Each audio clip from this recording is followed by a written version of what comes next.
네, 자기 제명 방식으로 통합진보당을 떠난 무소속의 서기호 의원이 신당 창당과 대선 후보 선출에 관한 입장을 밝혔습니다. 지금 통합진보당 전 공동대표 3인을 비롯한 신당권파 지역구 의원들이 탈당을 하고 있는데요. 실질적인 와해 국면으로 들어갔다 이런 분석도 나오고 있습니다. 서기호 의원과 이야기 나눠보겠습니다. 스튜디오에 모셨습니다. 안녕하세요. 안녕하세요. 네. 마음이 어떠십니까? 좀 착잡하지 않으십니까? 예, 좀 착잡합니다. 예. 네. 어떻게 보면은 정치인으로서 첫 발을 내디디신 건데 발걸음이 처음부터 좀 녹록지가 않습니다. 네, 그렇습니다. 예, 지금 무소속이 되셨는데 그간 어떤 생각을 좀 하셨는지요? 제가 이제 국회의원직을 승계받을 때부터 통합진보당 내부에 굉장히 복잡한 게 돌아가고 있는 상황이었고요.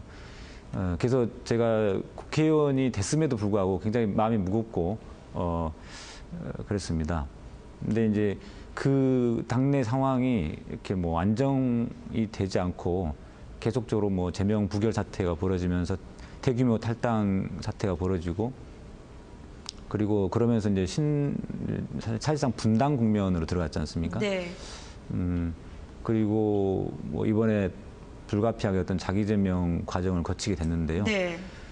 그러다 보니까 이제 제가 원래 좀 정치에 오랫동안 했던 사람도 아니고 판사 생활만 좀 하다가 사실 정치권에 들어왔는데 정말 복잡하고 역동적인 이런 상황들을 맞이해서 좀 혼란스럽기도 하고 그렇습니다. 하지만은 국민들이 원하는 게 무엇인가를 항상 생각하면서 저는 어떤 정치적 행보를 하고 있고 어떤 결정적인 판단을 해야 될 상황에서 이제 어떤 제가 결정한 데 있어서 준거로 삼고 있는 게 바로 이제 국민들이 원하는 게 무엇이냐 그것입니다. 네. 예. 국민들 지금 또 시청자 보시는 분들 중에서 아마 그 부분 모르시는 분이 있으실 겁니다. 그 자기 제명 그 얘기가 무엇인가 하니 어떻게 보면은 당에서 탈당을 하면 비례대표는 의원직을 상실하게 됩니다. 그렇기 때문에 제명당하는 절차로 지금 무소속으로 나오신 거거든요. 그 부분에 대해서 의원직을 내려놓지 않으려는 꼼수다 이렇게 좀 비판하는 분들이 계십니다. 어떻게 보십니까? 탈당하면 의원직을 상실하게 하는 규정이 있는데요. 그 규정 때문에 사실상 뭐 제명의 방식을 선택할 수밖에 없는 상황이 된 건 사실입니다. 네. 그 부분은 좀 약간 이제 국민들이 보시기에 좀 의아한 부분도 있으실 텐데요. 하지만 저희가 볼 때는 이게 불가피한 상황이다. 그러니까 왜냐하면은 원래 탈당하면 의원직 상실되는 규정이 당의 의사가 하나일 때 당이 정상적으로 운영되고 있는데 비례대표가 탈당할 때 그걸 막기 위한 그런 규정인데요. 예.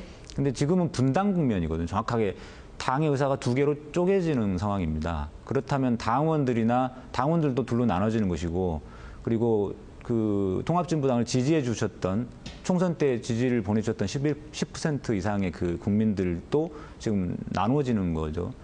그렇다고 하게 되면은 비례대표도 선택할 수 있는 권한이 있어야 되는데 지금 그 부분에 대한 분당 상황에 대한 규정은 사실 선거법에 없습니다. 지금이 탈당이 아니라 분당 상황이기 때문에 그 얘기를 해주셨는데 그렇다면 통합진보당을 지지하는 국민들 내지는 당원들에게 이 부분에 대해서 자기 제명 절차를 통해서 나가는 것에 대해서 의견을 물어보신 적 있으십니까? 그러니까 저희 통합진보당 당원들 중에 반대하는 사람도 있고 찬성하는 사람도 있는 거죠. 저희 쉽게 말해서 지금 탈당자가 거의 5만 7천 명 정도의 당원 중에 2만 명이 이미 탈당을 했고요. 그다음에 아직 당비 납부를 중단해서 조만간 또 탈당하려고 하는 분들도 제법 되고 있습니다. 그러니까 사실상 기존의 당원들 중에 절반 가까이가 지금 탈당 가능성이 있는 것이고요. 그러니까 그분들의 의사는 당연히 제가 신당에 합류했으면 하는 그런 의사인 거죠. 의원직을 가지고. 이정희 전 대표가 그 부분에 대해서 비판을 했어요. 기상천외한 방법이다. 의원직을 놓고 가라. 이렇게 비판을 했는데 어떠셨어요? 그러니까 기상천외하다는 취지는 이제 최초로 있는 거다 보니까 그런 말씀이 나오시는데요. 지금 이 상황은 이제 사실상 당내에서 어떤 지도부를 구성하고 있는 축이 사실상 분당에서 나가는 상황이잖아요. 네. 그러다 보니까 자기 제명이 가능한 것이죠. 만약에 자기 그 지도부를 구성하는 쪽이 아니라 소수파, 소수를 점하고 있는 쪽이 분당에서 떨어져 나가는 경우라면 이 자기 제명이라는 건 불가능합니다. 구조상으로 불가능한 네. 것이고, 그다음에 국회의원 숫자도 사실 이쪽이 7명으로서 더 많잖아요. 7명 대 6명에서 1명이 더 많죠. 그러니까 국회의원 숫자가 많은 쪽이 지금 나가는 상황입니다. 그래서 이게 자기 제명이 가능한 것으로 된 것이지, 만약에 소수파가 나가는 경우라면 불가능한, 원천적으로 불가능한 것이죠. 예. 그리고 저희가 또 그 법률적인 검토를 많이 했습니다. 저도 이제 법률가이기 때문에 예. 적어도 법적으로 문제되는 거는 제가 하면 안 되지 않습니까? 근데 당원 당규에 따른 절차를 충분히 저희가 거쳤고요. 그다음에 이거는 그야말로 제명이지 탈당은 아닙니다. 예. 저희가 탈당 의사를 한 게 아니기 때문에. 당연히 법적으로 어긋나는 행동은 하면 안 되면서 더불어 정치인은 국민의 의사에 반하는 행동을 하면 안 된다고 생각을 합니다. 그런 의미에서 이번에 그 제명 절차가 민심에 반하는 일은 아니었다 이렇게 판단을 하시는 거군요. 그러니까 국민의 의사도 반반, 뭐 정확하게 하면 반반이라보다는 10% 저희 통합주문당을 지지했던 분들 중에 오히려 다수는 의원직을 유지한 채 나가는 것을 바라고 있다고 생각합니다. 예, 알겠습니다. 사실 총선 직후부터 시작해서 정말 좀 길게 통합진보당이 이러한 결정을 내리기까지 많은 진통이 있었습니다. 그 과정에서 국민들 입장에서 보면 참 보고 싶지 않은 폭력 사태도 있었고, 정치의 첫 발을 내딛으면서 당내에서 그런 일들이 벌어졌을 때 어떤 생각이 드셨습니까? 정치 괜히 했다 이런 생각은 안 드셨어요? 그런 생각보다는요, 이제 기왕에 제가 정치권에 들어왔으니까 그런 문제들에 대해서 제가 올바른 목소리를 내야겠다. 그리고 국민들이 또 그렇게 바라고 있다고 생각합니다.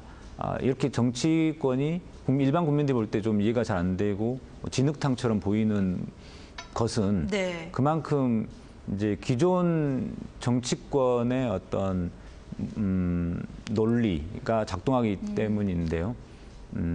그렇기 때문에 더더욱 어떤 저 같은 사람이 들어가서 좀 바른 목소리를 내고 그렇게 해서 정치권이 좀 더 국민들이 좀 이해하기 쉬운, 국민들이 참여하기 좀 쉬운 그런 게 좀 바뀌어야 된다고 생각합니다. 예, 알겠습니다. 이제는 갈라서게 된 함께 했었던 이정희 전 공동대표 대선 출마 시사에 대해서는 어떻게 바라보고 계십니까? 그러니까 며칠 전에 이정희 전 대표께서 이제 인터뷰를 하신 거 봤는데 당을 살리기 위해서라도 대선 출마 같은 그런 역할을 하려고 한다 이렇게 말씀하셨습니다. 그러니까 이제 그분이 대선에 출마하려는 목적이 어떤 국민들에게 대통령 선거라는 건 대통령이 되겠다는 거잖아요. 네. 또는 대통령이 스스로 안 되더라도 이렇게 연대를 해가지고 정권을 잡는데 어떤 기여하겠다 이런 목적이 있어야 되는데 그거보다는 당을 살리는 게 좀 일차적인 목적인 것 같습니다.